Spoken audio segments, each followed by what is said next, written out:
नमस्कार। दोपहर समाचार में आपका स्वागत है।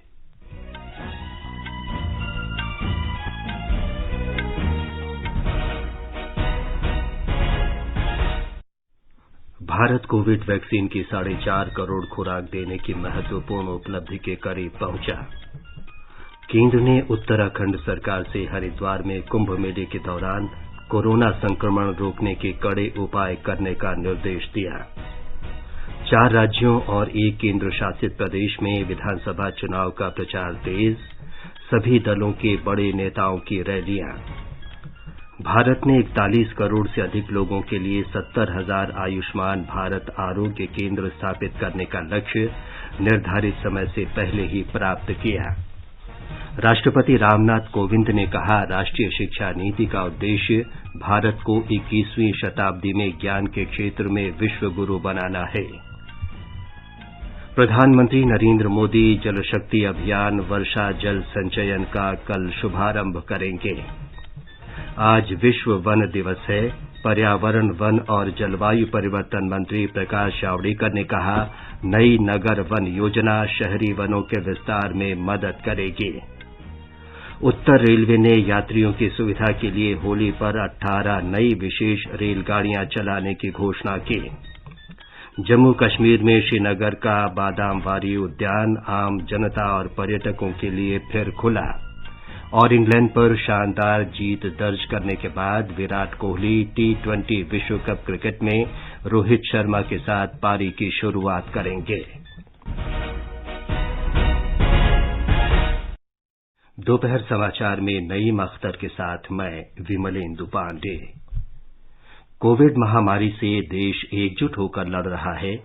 आप भी हमारे साथ सुरक्षा और बचाव के 3 आसान उपायों का संकल्प लें। मास्क पहनें, 2 गज दूरी है जरूरी, सुरक्षित दूरी बनाए रखें और हाथ और मुंह साफ रखें। अब समाचार विस्तार से। भारत कोविड वैक्सीन के करीब 4.5 करोड़ खुराक देने की महत्वपूर्ण उपलब्धि के करीब पहुंच गया है। स्वास्थ्य और परिवार कल्याण मंत्रालय ने बताया कि कल 25,40,000 से अधिक लोगों का टीकाकरण किया गया। इन्हें मिलाकर अब तक 4 करोड़ 46 लाख से अधिक टीके लगाए जा चुके हैं। इस वर्ष 16 जनवरी से देश में स्वास्थ्य कर्मियों और 2 फरवरी से अग्रिम पंक्ति के कर्मियों का टीकाकरण अभियान शुरू किया गया था। स्वास्थ्य मंत्रालय ने बताया है कि मौजूदा चरण में मात्र 20 दिन में 60 वर्ष से अधिक आयु के नागरिकों को 1 करोड़ 70 लाख और 45 वर्ष से अधिक आयु के गंभीर बीमारियों से पीड़ित व्यक्तियों को 35 लाख से अधिक टीके लगाए जा चुके हैं। स्वास्थ्य मंत्रालय ने बताया है कि देश में इस समय कोविड से स्वस्थ होने की दर 95.96% है। पिछले 24 घंटे में करीब 23,000 मरीज कोविड से स्वस्थ हुए हैं। इन्हें मिलाकर अब तक 1 करोड़ 11 लाख से अधिक मरीज स्वस्थ हो चुके हैं। कल संक्रमण के 43,846 नए रोगियों की पुष्टि हुई। वर्तमान में देश में कोविड के उपचाराधीन मरीजों की संख्या 3 लाख से अधिक है, जो अब तक कुल संक्रमित हुए लोगों का 2.66% है। पिछले 24 घंटे में 197 लोगों की इस संक्रमण से मौत भी हुई है। कुल मिलाकर अब तक 1,59,755 मरीजों की इस महामारी से मौत हो चुकी है। भारतीय आयुर्विज्ञान अनुसंधान परिषद ने बताया है कि देश में कल 11,33,000 कोरोना नमूनों की जांच की गई। अब तक कुल 23 करोड़ 35 लाख नमूनों की जांच की जा चुकी है। समाचार कक्ष से सौरभ अग्रवाल। केंद्र ने उत्तराखंड सरकार से कुंभ मेले के दौरान कोविड संक्रमण रोकने के कड़े उपाय करने का निर्देश दिया है।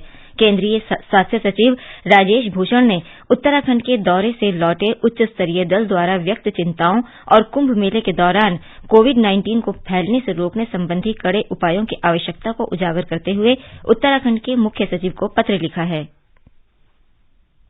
हरिद्वार में चल रहे कुंभ मेले के बारे में राज्य द्वारा किए गए चिकित्सा और जन स्वास्थ्य संबंधी उपायों की समीक्षा करने के लिए एक उच्च स्तरीय केंद्रीय दल ने हाल ही में उत्तराखंड का दौरा किया था। केंद्रीय स्वास्थ्य सचिव ने यह भी बताया कि पिछले कुछ सप्ताह के दौरान 12 से ज्यादा राज्यों में कोविड-19 के मामलों में तेजी आई है। कुंभ मेले के दौरान इन राज्यों से भी श्रद्धालु हरिद्वार आ सकते हैं। श्री राजेश भूषण ने कहा कि कुंभ मेले के दौरान शाही स्नान के बाद स्थानीय लोगों में कोविड संक्रमण बढ़ने की आशंका है। केंद्रीय स्वास्थ्य सचिव ने यह भी बताया कि केंद्रीय दल की रिपोर्ट के अनुसार प्रतिदिन 10 से 20 श्रद्धालु और इतने ही स्थानीय लोग कोरोना से संक्रमित हो रहे हैं। कुंभ मेले के दौरान भारी संख्या में लोगों के आगमन को देखते हुए कोविड के मामलों में तेजी आने की आशंका है। राज्य को बता दिया गया है कि हरिद्वार में प्रतिदिन की जा रही जांच भारी संख्या में आ रहे श्रद्धालुओं को देखते हुए पर्याप्त नहीं है।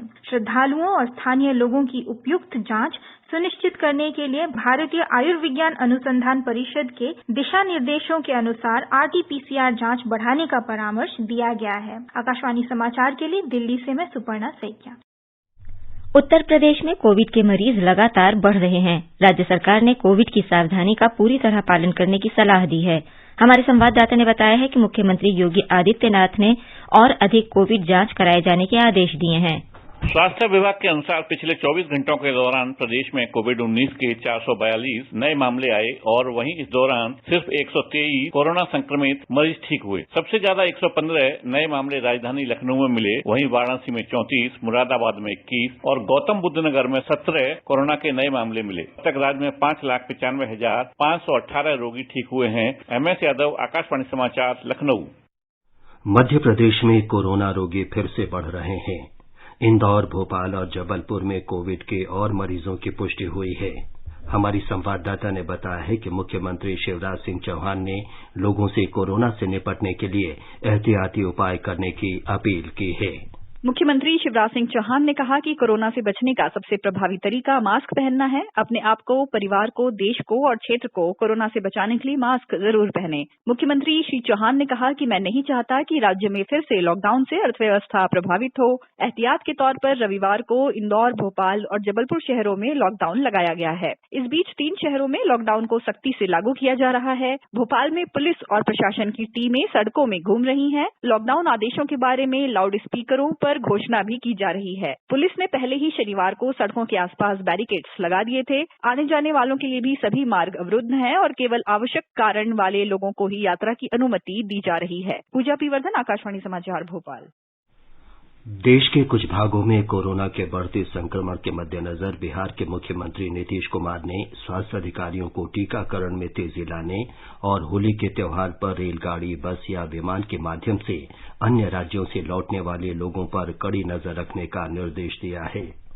एक उच्च स्तरीय बैठक में राज्य के कोविड परिदृश्य की समीक्षा करते हुए मुख्यमंत्री ने अधिकारियों से राज्य में रेलवे स्टेशन, बस स्टैंड और हवाई अड्डों पर आने वाले यात्रियों की कोविड जांच सुनिश्चित करने को कहा।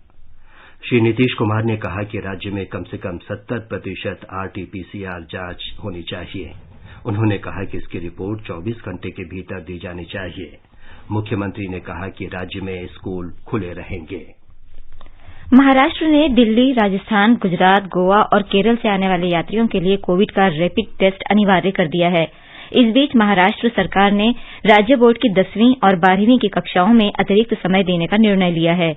राज्य की शिक्षा मंत्री वर्षा गायकवाड़ ने कहा है कि 80 अंक की परीक्षा में 30 मिनट जबकि 40 अंक की परीक्षा में 15 मिनट का अतिरिक्त समय दिया जाएगा।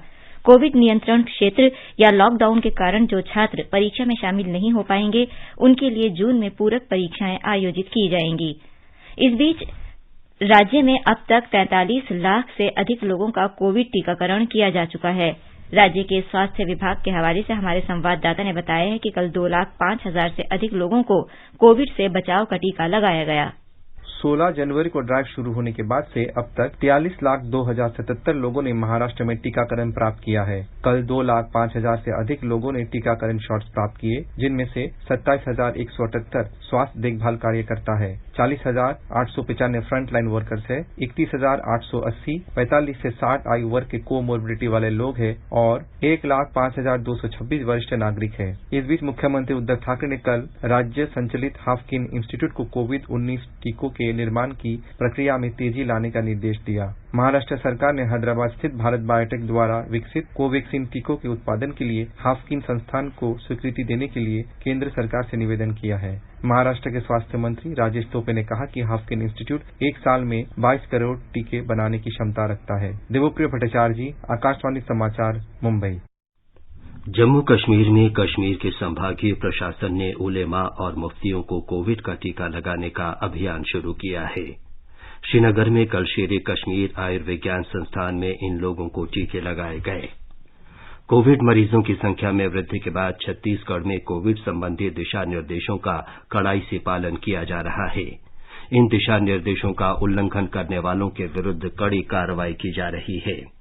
राज्य में कल कोरोना से संक्रमित 1273 नए रोगियों का पता चला। इसके साथ ही राज्य में कोरोना संक्रमित लोगों की संख्या बढ़कर लगभग 3,23,000 हो गई है। इस बीच राज्य में कोविड टीकाकरण भी जोर शोर से जारी है।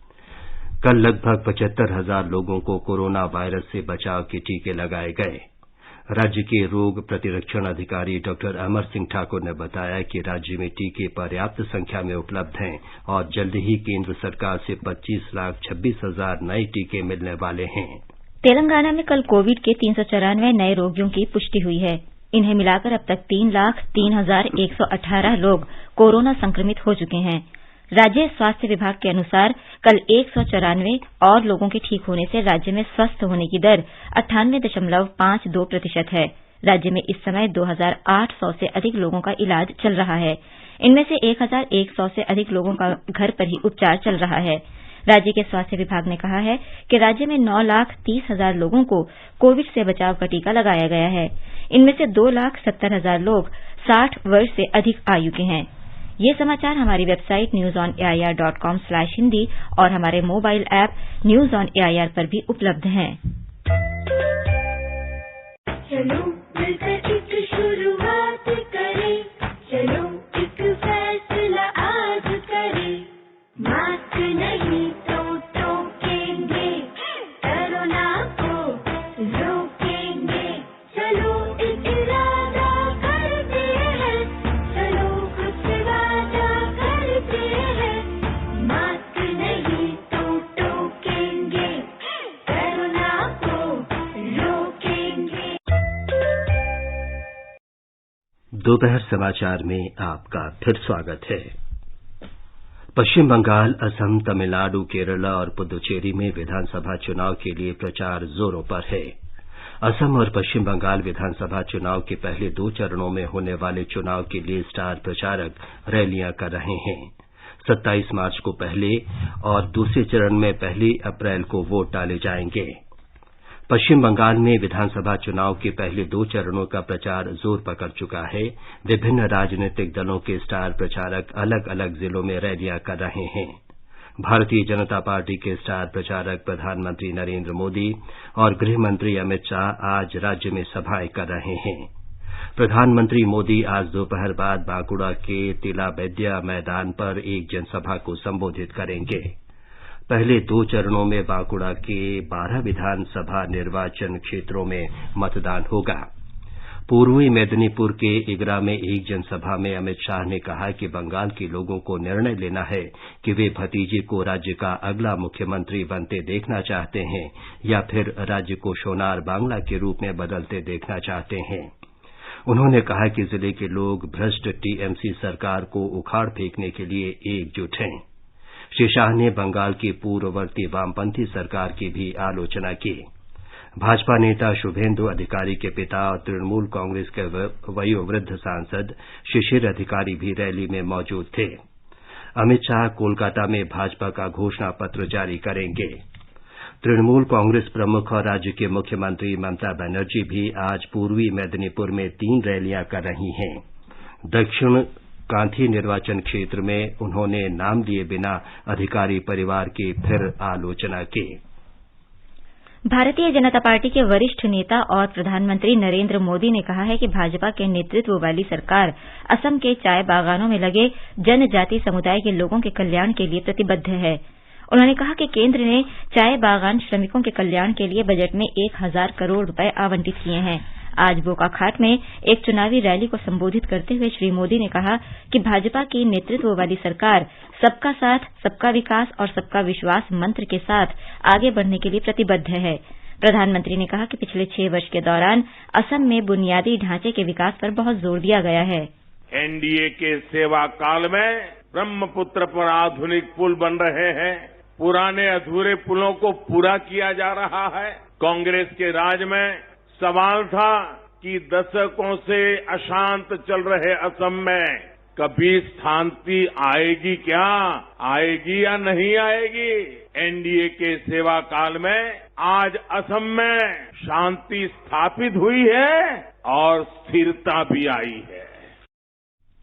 प्रधानमंत्री ने कहा कि असम में तेल और गैस क्षेत्र में 40,000 करोड़ रुपए का निवेश किया गया है। असम में भाजपा सरकार ने शांति और स्थिरता लाने के साथ साथ गैंडों के अवैध शिकार को भी रोका है।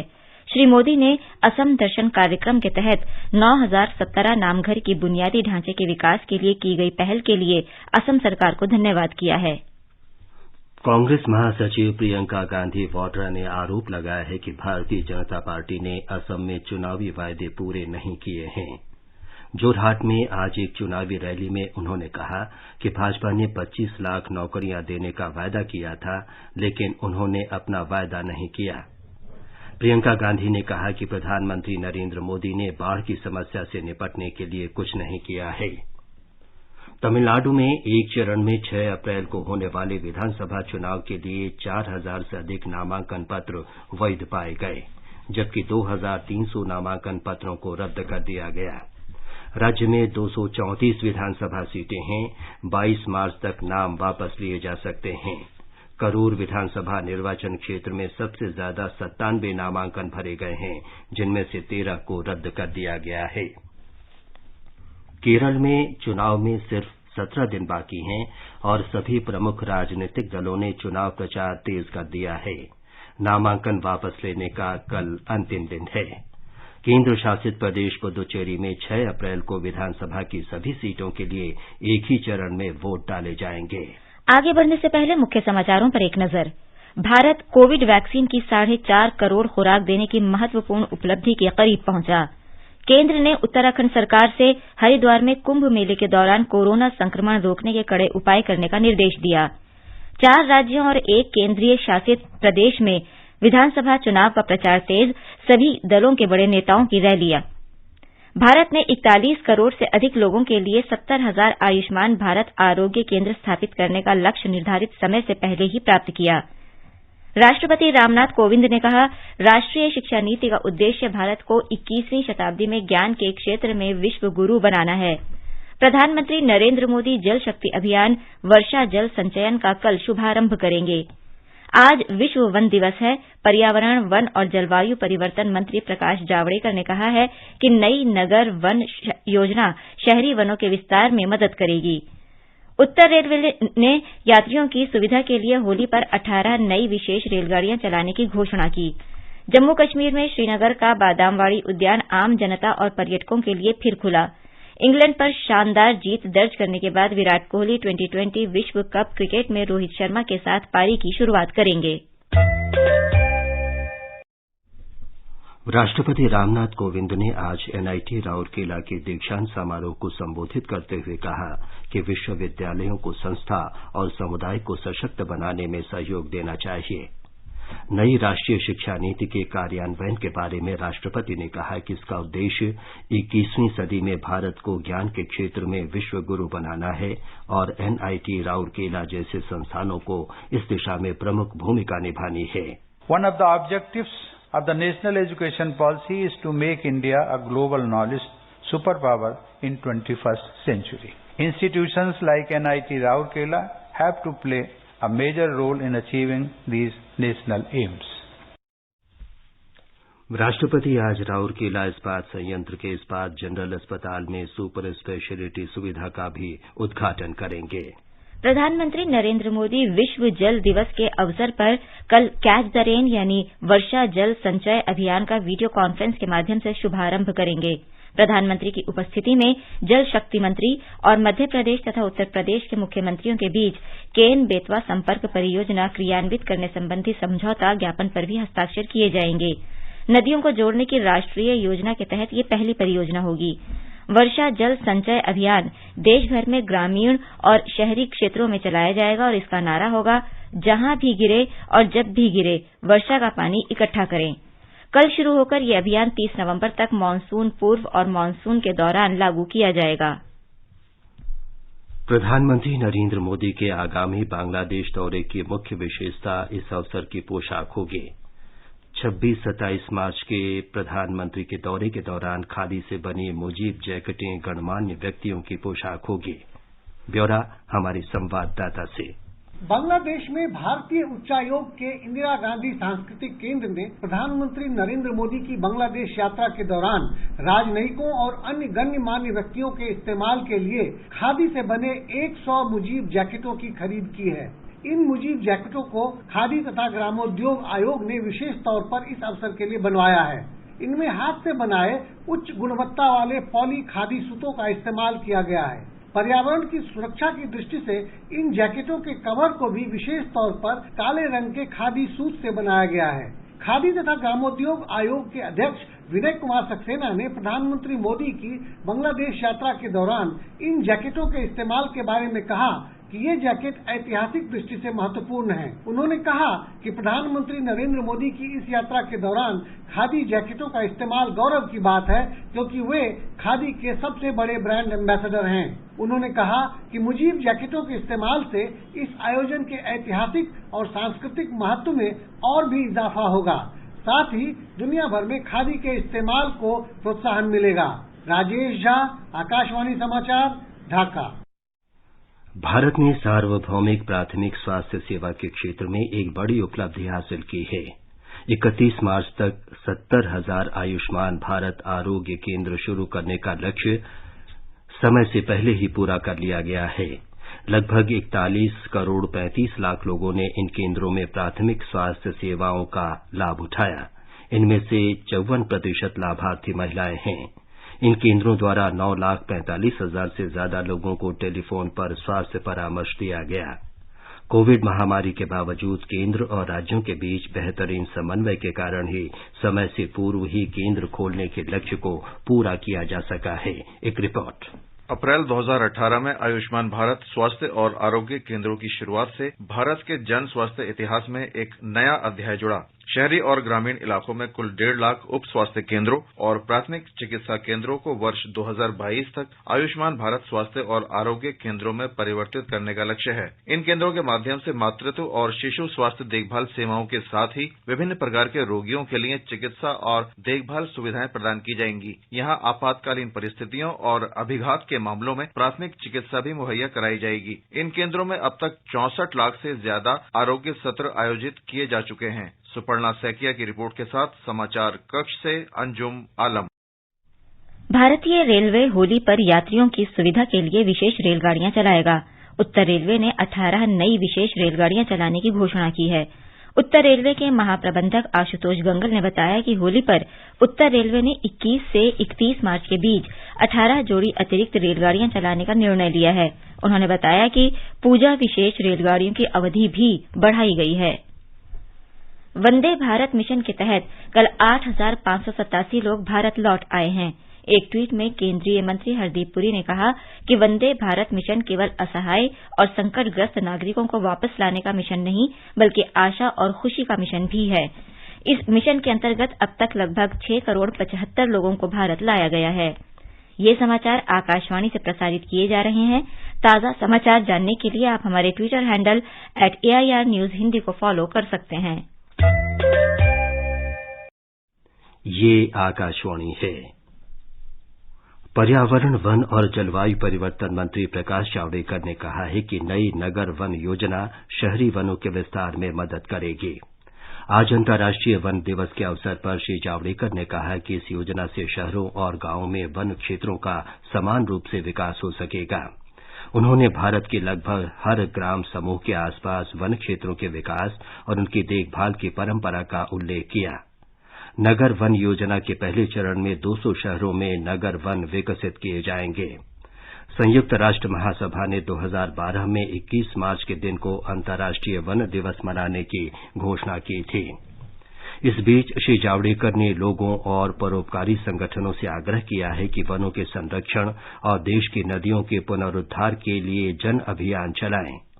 बेंगलुरु में कावेरी नदी का जल स्तर बढ़ाने के उद्देश्य से ईशा फाउंडेशन की ओर से आयोजित कार्यक्रम में श्री जावड़ेकर ने वन क्षेत्र के विस्तार में कर्नाटक के प्रयासों की सराहना की। उन्होंने बताया कि केंद्र सरकार ने नगरों की जलवायु सुधारने के लिए नगर वन कार्यक्रम शुरू किया है, जिसके तहत 200 शहरों को चुना गया है। आजादी के अमृत महोत्सव के उद्घाटन के दौरान साबरमती से दांडी तक की यात्रा कल भरूच पहुंची। प्रधानमंत्री नरेंद्र मोदी ने इसे रवाना किया था। महात्मा गांधी की ऐतिहासिक दांडी यात्रा की जयंती पर शुरू की गई इस यात्रा में एक भारत श्रेष्ठ भारत का संदेश लोगों तक पहुंचाया जा रहा है।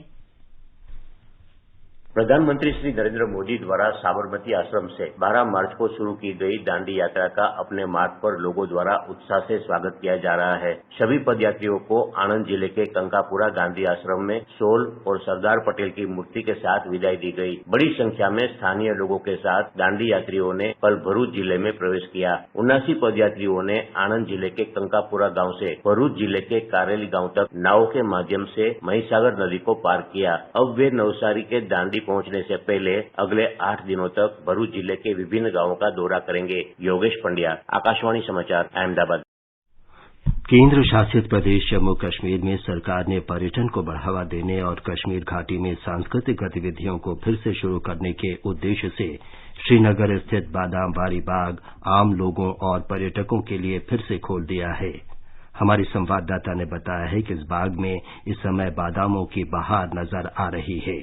इस सुगंधित बाग को कश्मीरी भाषा में बादाम वगर के नाम से जाना जाता है। कश्मीर के पर्यटन विभाग ने आज से यहां आम जनता के लिए इस बाग के उद्घाटन की घोषणा करने के लिए कल बादामवारी में पूर्व उद्घाटन और रंगीन सांस्कृतिक कार्यक्रमों का आयोजन किया। उद्घाटन समारोह के दौरान कश्मीर घाटी के स्थानीय कलाकारों द्वारा पारंपरिक लोकगीतों जैसे कश्मीरी रूप के रूप में समूह नृत्य सहित कई सांस्कृतिक गतिविधियों का प्रदर्शन किया। बादामवारी के पिछले साल अभूतपूर्व कोविड लॉकडाउन परिस्थितियों के कारण बादाम खिलने के बावजूद आम जनता के लिए बंद कर दिया गया था। इस बीच निदेशक पर्यटन कश्मीर श्री गुलाम नबी इतू ने कहा है कि देश के विभिन्न क्षेत्रों से पर्यटकों को कश्मीर आना चाहिए और इसकी प्राकृतिक सुंदरता का आनंद लेना चाहिए। आकाशवाणी समाचार के लिए श्रीनगर से मैं सुनील कौल।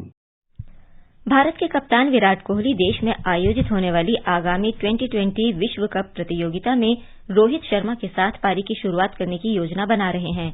कल 5वें और अंतिम 2020 अंतर्राष्ट्रीय मैच में इंग्लैंड को हराने के बाद कोहली ने कहा कि 2020 विश्व कप के दौरान वो निश्चित रूप से रोहित शर्मा के साथ पारी की शुरुआत करना चाहेंगे।